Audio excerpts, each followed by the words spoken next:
How to post landscape photos on Instagram. First, open the Instagram app on your phone and make sure you are logged into your account. Tap the plus icon at the bottom of the screen to start a new post.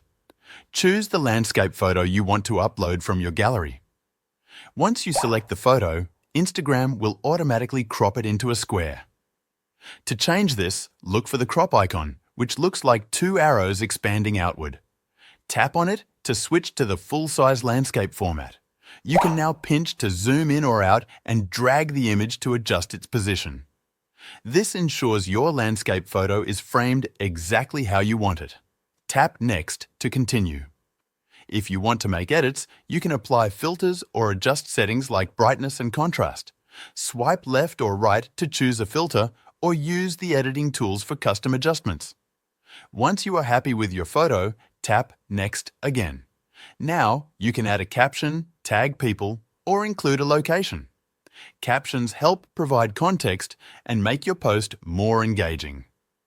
When everything is ready, tap Share to publish your landscape photo on Instagram.